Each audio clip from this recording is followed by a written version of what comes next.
Yeah, no, I'm good. Yeah, mom. Right now? No, I just want to drive it too far.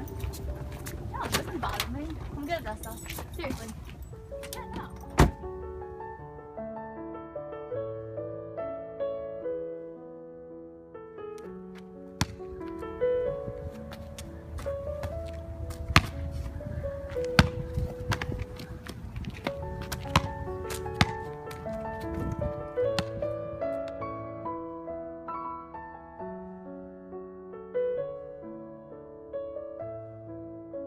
Yeah, I'm on my way now.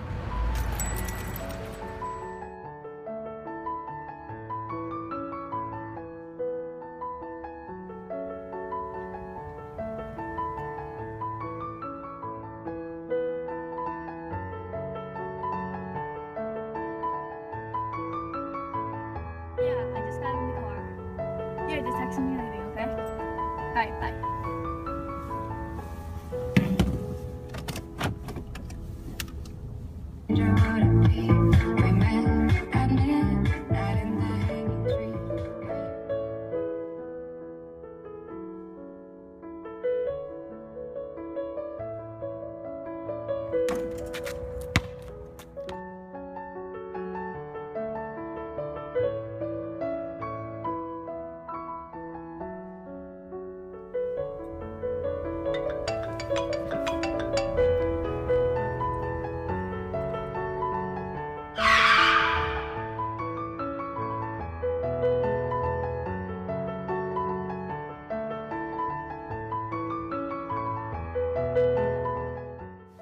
No, because it's not safe, but that doesn't mean that we don't still do it.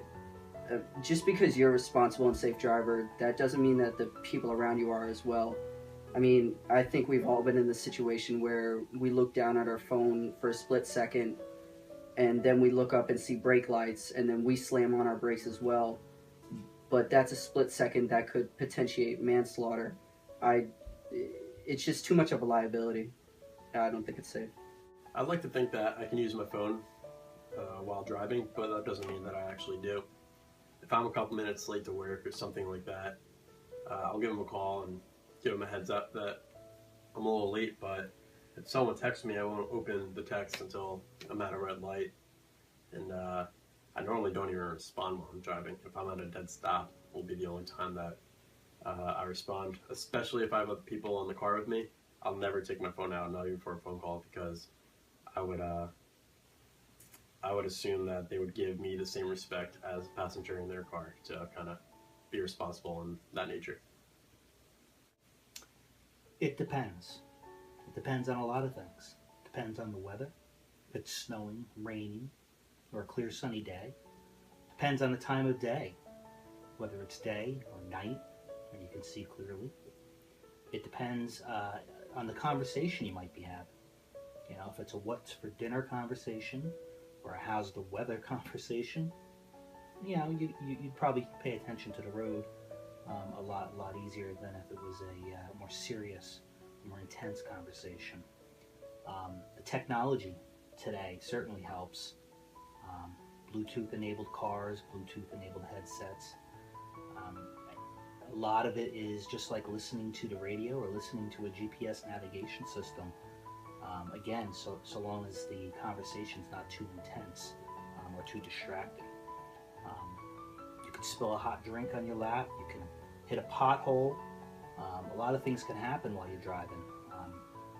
You know, you need to be familiar with your surroundings. You need to be responsible, and it really just depends on your ability and maybe even how long you've been driving.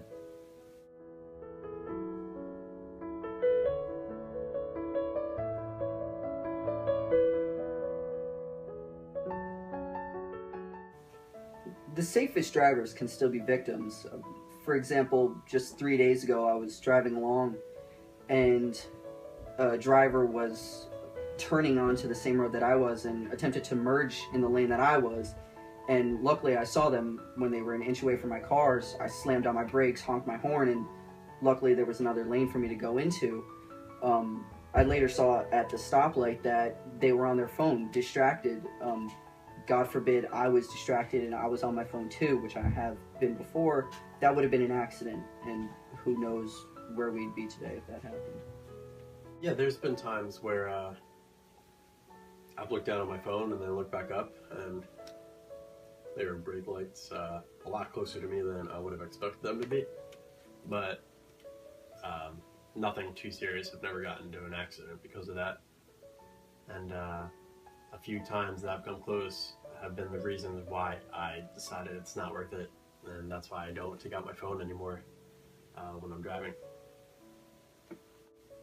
Yes, I have. Who hasn't?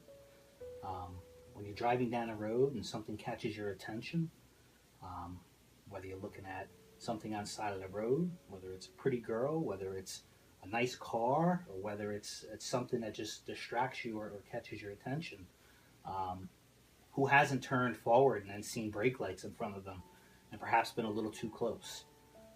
What I've learned from that is I put the phone away. I put it either in the console of the car or even in a cup holder, and I don't look at it while I'm driving. I try to avoid looking at it until I stop and I can glance at it, glance at a text, reply to a text. I'd prefer, honestly, just being on the phone and having a conversation to texting. Whether that's a generational thing or not, I'm not sure. But it's so much easier to have dialogue than it is to text and drive. I won't text and drive, and I tell my kids not to text and drive because it just takes a second and can change your life like that.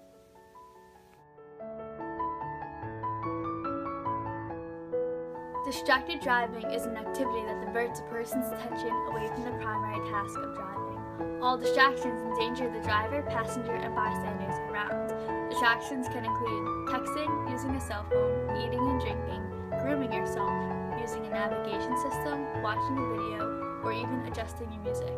But because text messaging requires visual, manual, and cognitive attention from the driver, it is by far the most alarming distraction. Visual, taking your eyes off the road. Manual, taking your hands off the wheel. And cognitive, taking your mind off of driving. 31% of U.S. drivers ages 18 to 64 reported that they had read or sent text messages or email messages while driving at least once within the 30 days before they were surveyed. 69% of drivers in the United States ages 18 to 64 reported that they had talked on their cell phone while driving within the 30 days before they were surveyed. A quarter of teens respond to a text message once or more every time they drive. 20% of teens and 10% of parents admit they have extended multi-message text conversations while driving.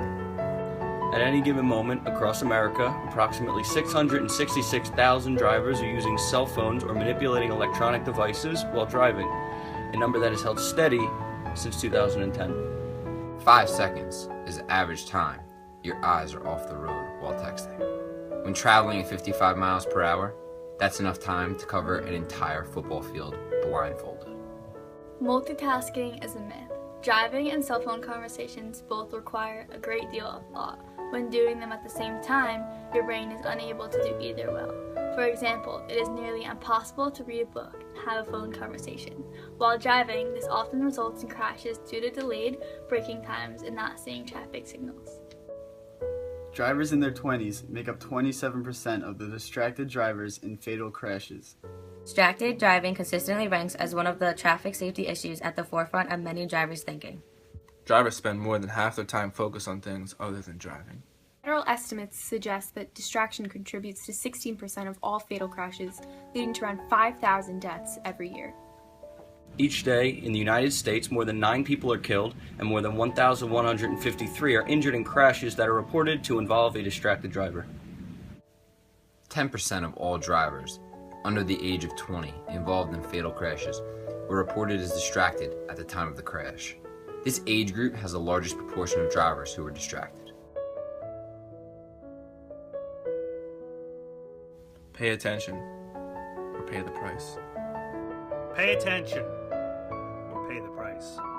Pay attention or pay the price. Pay attention or pay the price. Pay attention or pay the price. Pay attention or pay the price. Pay attention or pay the price. Pay attention or pay the price. Please pay attention, or not only you, but everyone else around you will pay the price.